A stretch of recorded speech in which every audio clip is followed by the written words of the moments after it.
রাজধানীর মোহাম্মদপুরের হাইক্যারখালে ঢাকা উত্তর সিটি কর্পোরেশনের অবৈধ স্থাপনা উচ্ছেদ অভিযান।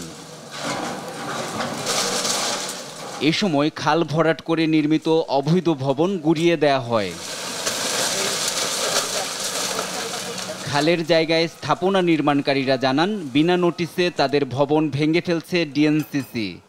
আমাদেরকে কোনো নোটিশ দেয়নি। আমাদের ডিজিটাল সার্ভে অনুযায়ী আমার জায়গাটা পুরোটাই জমি, এটা কোনো খালের মধ্যে পড়ে না।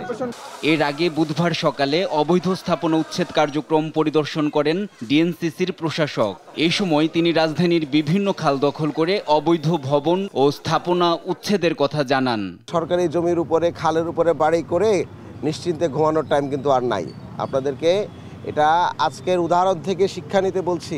যারা অবৈধভাবে বাড়িঘর করে সরকারের জমি এবং খাস জমি, সরকারের জমি খাল বিলের মধ্যে স্থাপনা করে ভোগ দখল করছেন, তারা ঘুম থেকে জাগেন এবং নিজ দায়িত্বে এগুলো ভেঙে সরে যান।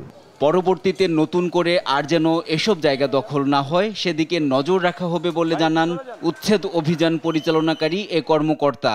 আমাদের সিয়াস খতিয়ানে এটাকে যেভাবে খাল দেখানো হয়েছে এবং ইতোপূর্বে আজকে থেকে ৫-৭ বছর আগে যেভাবে খাল ছিল, আমরা এটাকে ঠিক একইভাবে আমরা এটাকে খালে রূপান্তর করব। আমরা যেখানে দাঁড়িয়ে আছি সেটিও কিন্তু খালের অংশ। এটি এভাবে থাকার কথা নয়। আমরা কোনোভাবে কাউকে বরাদ করতে কোনোভাবেই আমরা দেব না। পরবর্তী সময়ে এ ধরনের উচ্ছেদ কার্যক্রম চলমান থাকবে বলে জানান তিনি। এনআই নাহিদ, দেশ টিভি, ঢাকা।